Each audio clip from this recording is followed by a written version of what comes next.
was never this is a big decision that we're going to do for the rest of our lives, and you're going to be the full-time dad, and I'm going to have my job.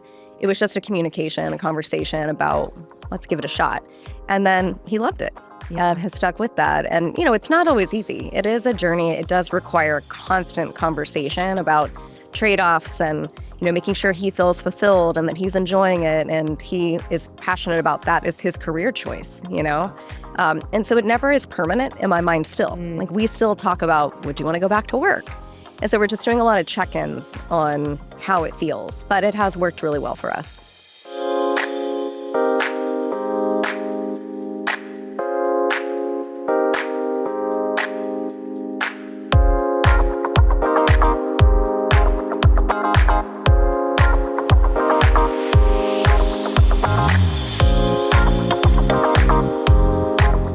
Welcome to Ambition 2.0, the new podcast from Girlboss, where we explore what it really takes and costs to have it all in work, life, family, love, and everything. I'm your host, Amanda Goetz, 2-time founder, 5-time CMO, mom of 3, and author of the best-selling book, Toxic Grit, How to Have It All and Actually Love What You Have.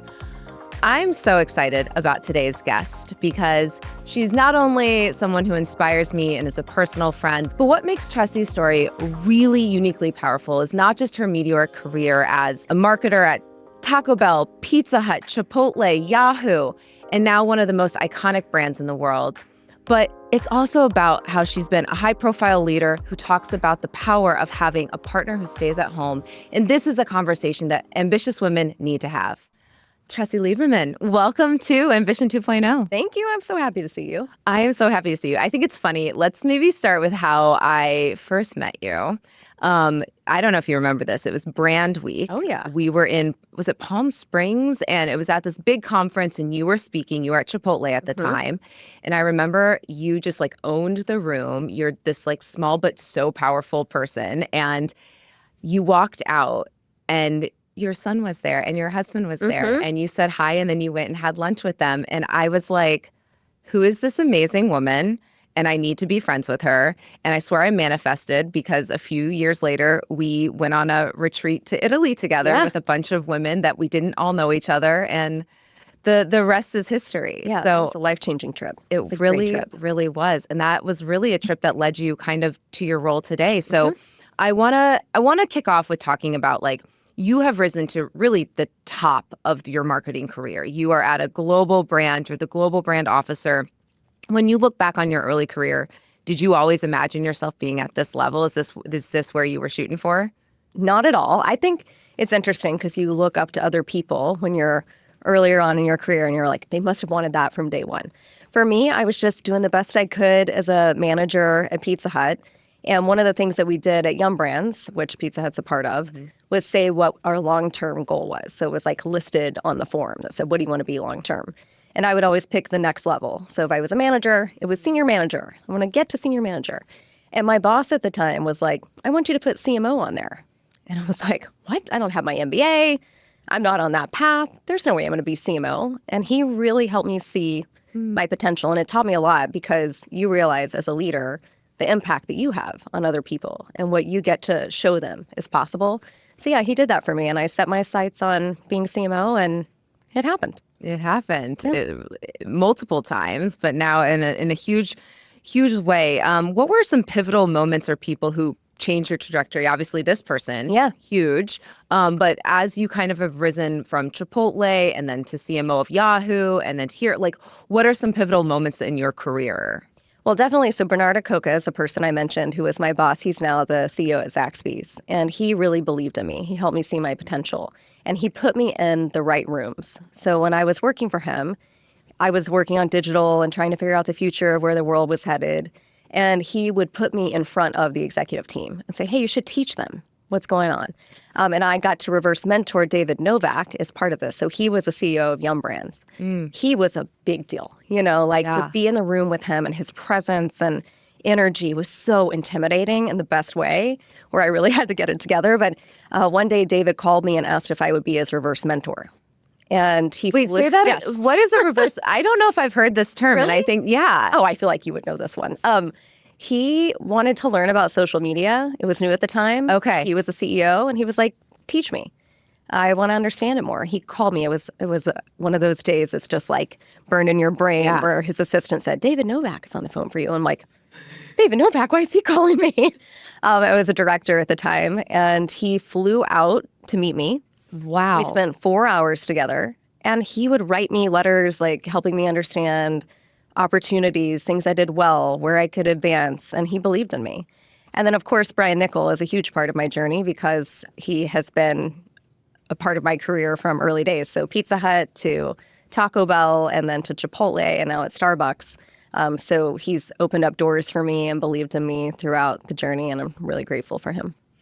To someone listening who's maybe early in their career, maybe working from home or in a hybrid situation, like what advice would you have for somebody to like find that mentor or put themselves in a position where they can be seen as that person who they can bring up with them? Well, I think being curious has been a big part of my journey. So I was always looking around corners to see what was next and helping organizations figure that out. Because no one knows how to do the next thing, right? You have to teach yourself. So when AI emerges, or it was Web3 before that, before that it was TikTok, and just trying to see, well, how are customers going to engage differently? And I would be a method actor, right? And dive in and figure out what was going on and then be able to teach the organization and help brands figure it out. And that always put me in a room with people who were also trying to learn, and I got to be on that journey. So doing a little bit extra, being curious, and working on those ways to exceed expectations. I've never done what was asked of me. I've always tried to go above and beyond. And people notice that because you would be surprised how many people do just the minimum. Yep. And so when you do that little extra, it does not go unnoticed, and it does get you in the right room. In corporate America, you've been in a lot of corporations, and it sounds like you've had a lot of male mentors too. How did you learn to advocate for yourself as a woman in those rooms? It was definitely intimidating. And I've said many times I had FOE, fear of executives. I would be terrified to walk into these rooms and be in these meetings. And I never felt like I deserved to be there. Super intimidated. I think, again, didn't have my MBA. Everybody in the room did. They really understood business. I knew my world of marketing or whatever the area of focus was at the time. And I really had to keep pushing myself. It was a day after day, put in the reps, do the thing, show up at the meeting, speak at the event, and continue to get out of my comfort zone. And then over time, it became normal. Yeah, right? it was just exposure therapy. Yeah, absolutely. Yeah. But really had to push myself. And I never felt like, no one made me feel like I didn't deserve to be in the room, right? It was all in my own head. And so the minute that I really focused on playing to my strengths and stopped trying to pretend I needed to be something I wasn't, that's when there was an unlock for me. That's when I started to feel like I deserved to be in the room because I had a different point of view. And you know what? That was a really good thing. And people wanted me around because I would tell the truth and not just tell them what they wanted to hear. I was challenging things because I saw it from a different perspective. That was the unlock. And I think enough people don't do that, right? We try to be like other people. And so part of it is age. You just figure out, okay, I'm more comfortable in my own skin and keep showing up as myself, and that's a win.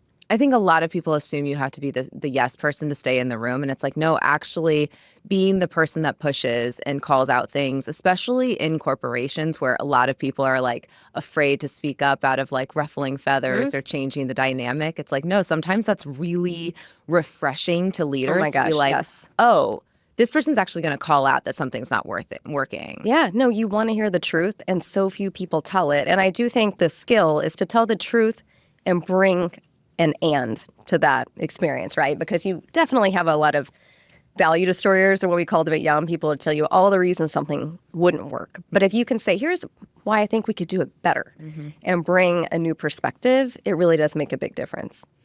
Okay, I want to shift gears a little bit. I remember us sitting in Tuscany, which, like we said, was kind of a big trip for both of us. We were kind of at pivotal moments both in our lives. And I remember opening up to you about wanting to actually start dating again with intention and trying to find a partner after being a single mom for many years. And I want to talk about, you are an incredible mom. Thank you. You have an amazing son, and you've spoken about having a partner who stays at home, and that has been a dynamic in your relationship and a big support system in your ability to push and be exceptional in your career. And this is something that I think many ambitious women kind of long for or are searching for somebody who wouldn't be afraid to step back in their career if your career was on the rise. So how did you and your partner come to that decision that he was going to pause his career while yours was on the rise? Yeah, we both started in advertising, same time, close to the same age, on the same trajectory. And I remember he got a promotion one day, and the same night I got a call about getting promoted and going to move to Orange County for a new job. And that was our first moment where we said, okay, we're going to have to make a choice. Right. Do we want to stay here for your promotion? We want to take the leap for my career, which meant he would need to start over in a new career when we moved. And we decided we would move to Orange County and take the leap. And that's when I went to Taco Bell. And at Taco Bell, I was on the marketing leadership team with a lot of women who had full-time dads. And their husbands were staying with the kids. And I'm like, oh, I never knew that existed. I didn't know that was a thing, And this is pre-kid. This is pre-having kids. Yeah. So I was watching them and learning from them and thinking, this is pretty cool. And so Barry and I would kind of talk about it. Would you ever want to do that one day? It seems like it's working really well for these other executive women. And he was open to it, definitely open. And then we moved to Texas. So we had moved again, and he had to change jobs again. Yeah. He decided that he would explore a different career at the time. And then we had Ezra. And so he was working in his new career, and we were taking everything he earned and giving it to the nanny. Yeah. And the challenge with it is every time something would come up, my job required me to not be the one to stay home, right? So as you know, little kids get sick a lot, and he would be like, okay, he's the one that was going to be staying home. Our nanny would not be with our son when he was sick. So he was taking off of work. And, that time with littles, it's so tough. Regardless, right? Like I remember coming home one day from a board meeting, and I'd had this day, and Ezra came into my arms. He was like an infant, and he just threw up all over me. And I was like, this is life now. This is mom life. But at the time, it was like, okay, how are we gonna make this work, right? There was a lot of change, a lot of back and forth on what should the dynamic be. And then we moved again. So there's a theme here, and we moved to Newport. And I was like, hey, can you just try before going to find another job and see what it's like to stay with Ezra? And he's like, okay, let's do it. So it was never this is a big decision that we're going to do for the rest of our lives, and you're going to be the full-time dad, and I'm going to have my job. It was just a communication, a conversation about let's give it a shot. And then he loved it. And has stuck with that. And, it's not always easy. It is a journey. It does require constant conversation about trade-offs and, making sure he feels fulfilled and that he's enjoying it and he is passionate about that as his career choice, And so it never is permanent in my mind still. Like we still talk about, would you want to go back to work? And so we're just doing a lot of check-ins on how it feels. But it has worked really well for us.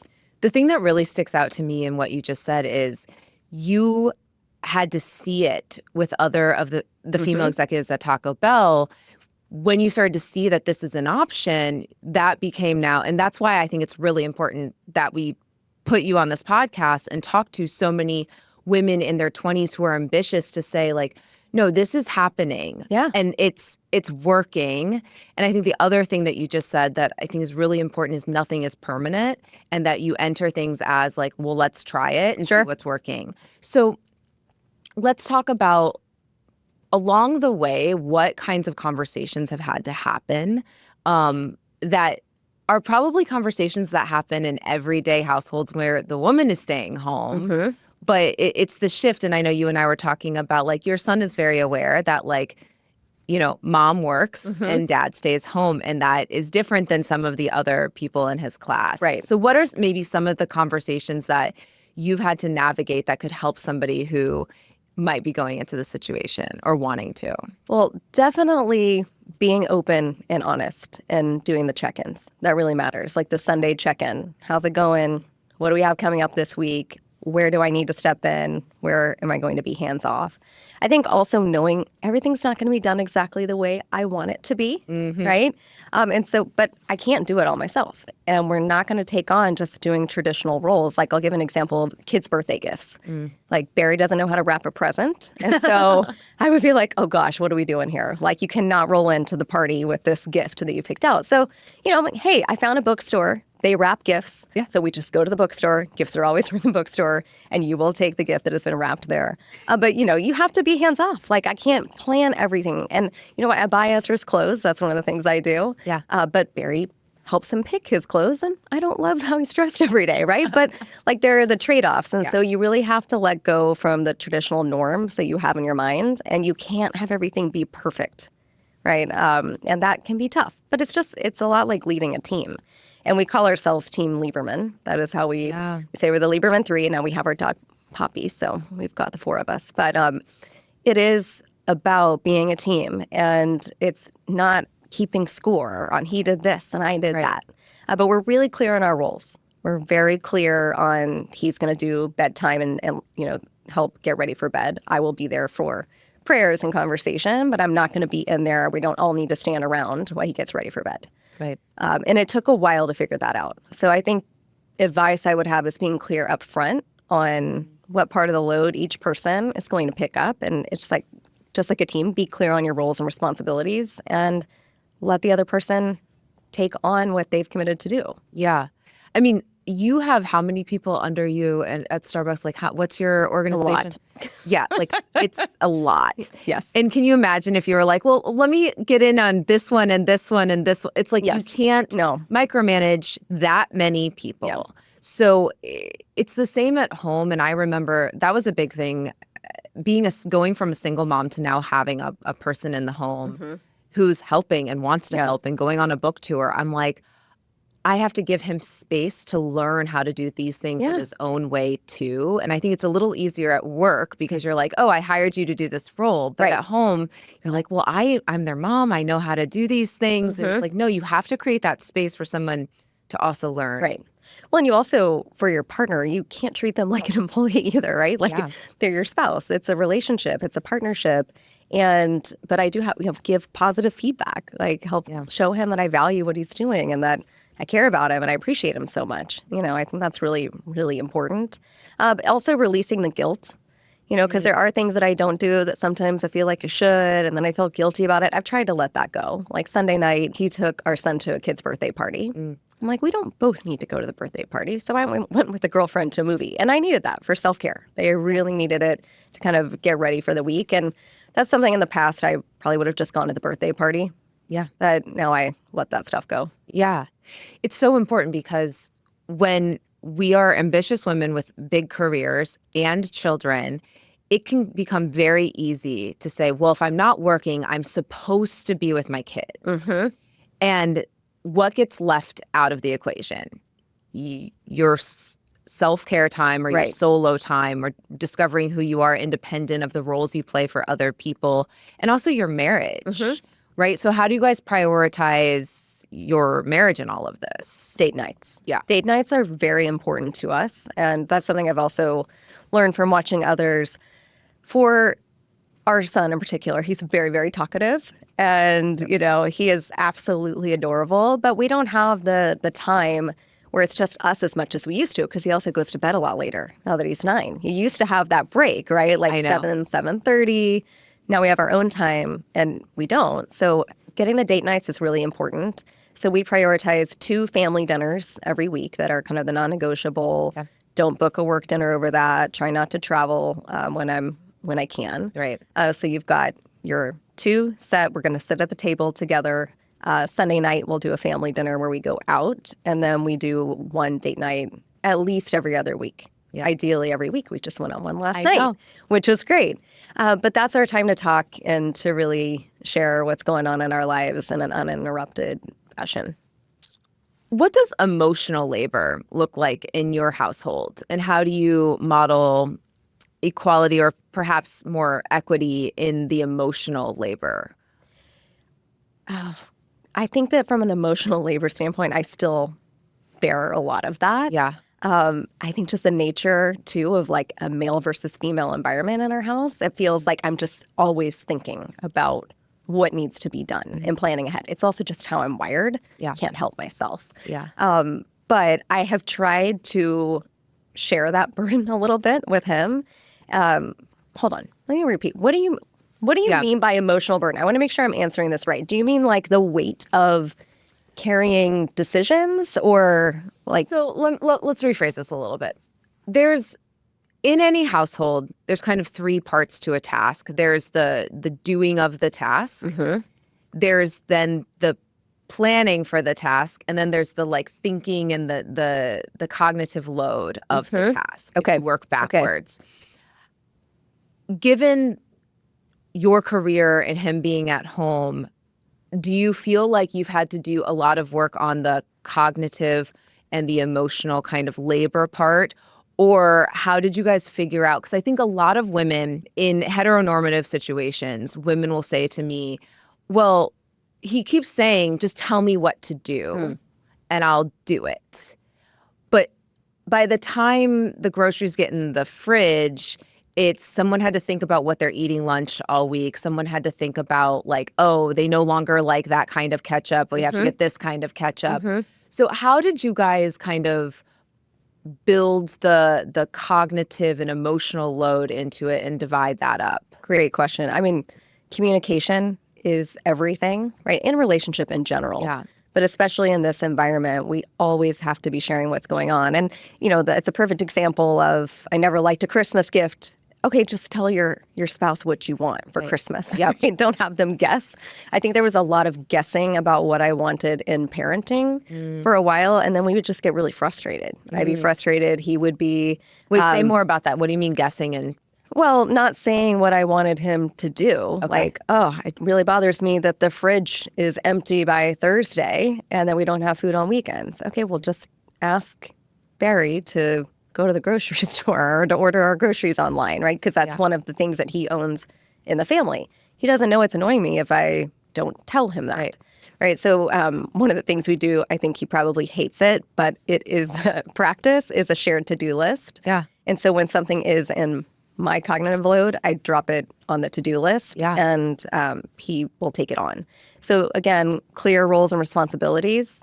I don't feel guilty about asking him to do that. It is part of what he has decided he's going to do, and I have other things that I'm doing, right? Yeah. Like I manage our finances. Like there are other things. It's not like I'm just doing work and he's just doing the parenting things. But we're really clear on what I'm going to take on and what he will take on, and then we give feedback on each of those things to each other. Yeah, that's so tactical, and I think it's important for people to understand the tactical side of this. It's like, okay, a shared to-do list. If something pops into your head of like, oh, we need to start thinking about planning a birthday party, whatever it is, that adds to your cognitive load, and you want to get it out of your head so you can go back to focusing on the task at hand. Yes. And you need to have a shared space. So I just love the tactical side of this. So thank you.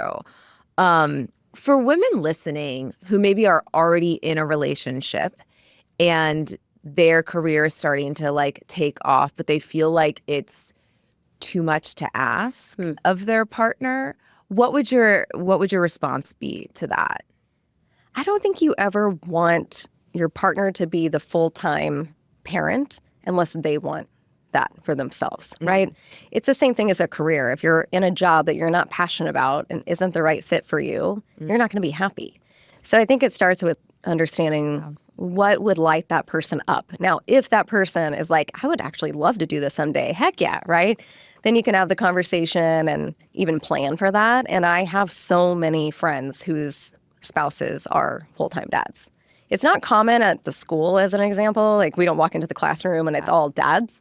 But in the circles of corporate America, I think it is pretty common. And, we're sharing with each other as well. But I think that if somebody wants to go for it, it can be a really amazing thing. One thing that is interesting going back to school that is tricky, though, is you don't get invited to as many play dates because the moms don't want to ask the guy for the number. Yep. And so then they drag me into it because they'll be like, oh, get your wife's number, because they feel uncomfortable with that. And now I'm in the group chat and I don't want to be in the group chat. I'm like, I don't, go figure out the logistics. So that's something we've had to work on. That's so funny. It's the default. The default parent. And also the dynamics. I get that. Like when my kids are with their dad, they have less play dates because they're like, I don't want to drop my kid off with a man that I don't know. And it's hard. Right. It's different. It is different. It's so cool to hear that you've surrounded yourself with other women who have this dynamic. And yet it's still something that I think, if we look at the macro of the landscape right now, is uncommon, like even at school.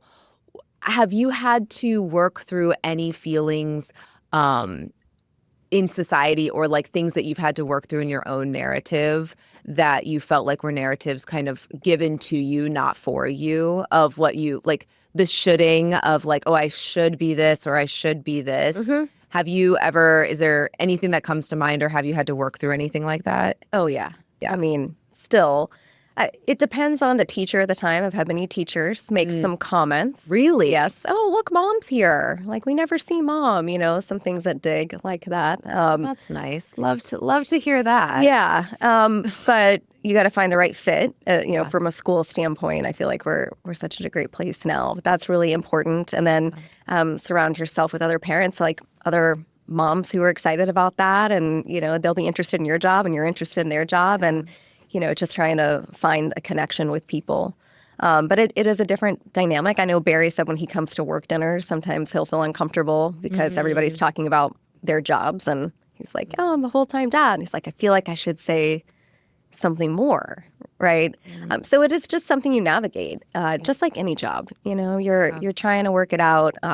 But for me, when I look at the positives of it, it so much outweighs the negative. And I think it will become more and more common. I do too. And thanks to people like you who are willing to talk about not only the benefits, but also the trade-offs and the hard things that you have to work through that just come up inevitably when you're changing a societal construct that has been set for us. Right. Not by us. Right. Right. Absolutely.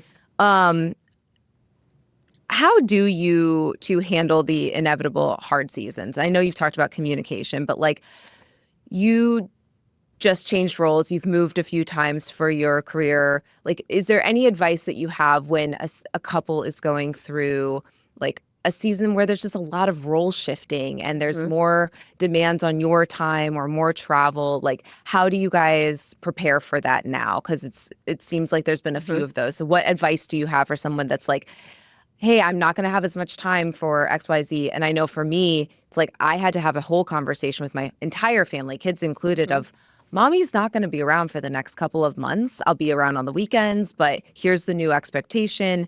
Is that like, do you guys have like kind of a conversation you have with Ezra, with each other? Yeah, Sunday check-ins. It's definitely okay. What does Sunday check-in look at like? It's just a check-in. Hey, let's go through the calendar for the week. Okay. What do we have going on? My executive assistant is in touch with Barry, and they have an amazing relationship where they're checking on me, seeing how things are going, talking about a busy week, coordinating travel. He always has on his calendar if I'm going to be out of town. And that is one of the important things for me in having the full-time partner that's staying at home, is that he can manage all of the travel, because I am gone quite a bit. And so it really helps to know that he's going to be there with Ezra, and we're not trying to divide and conquer our schedules to say, oh, are you going to be out of town and I'm going to be out of town, and arranging childcare, because we don't live near any family or have any support here. So I think that partnership has been great, like for them to connect to each other and plan things too. But it's really just looking at the schedule. And I talked to Ezra about it as well. Hey, I'm going to be gone for a work dinner. I try to leave work dinners where I can get home for bedtime. That's the good thing about him staying up later. Right. Is now I can get home and be there for that. Whereas when he was little, you're missing the bedtime part. So yeah, now that my kids are in junior high, it's like, okay, she has a phone, so I can get the FaceTime before bed. Yeah. I know. I do videos when I'm on trips. Yeah, because I'll be in a different time zone and I'll check in. But it's just prioritizing. That's my number one priority is my family, and making sure they feel loved. And if they don't, then everything would fall apart. But we operate as a team for sure. So when you're home and with Ezra and Barry, like, do you have any transitions or things that you do so you can be fully present, so it's more of a like quality over quantity type of thing? I'm not perfect about it, but putting the phone in the other room is a really great start, because if the phone is there, it is a distraction, right? And someone always call. There's so many texts. There's things coming through. So just putting that in another room and just being there, right? It's probably the hardest thing for me to do.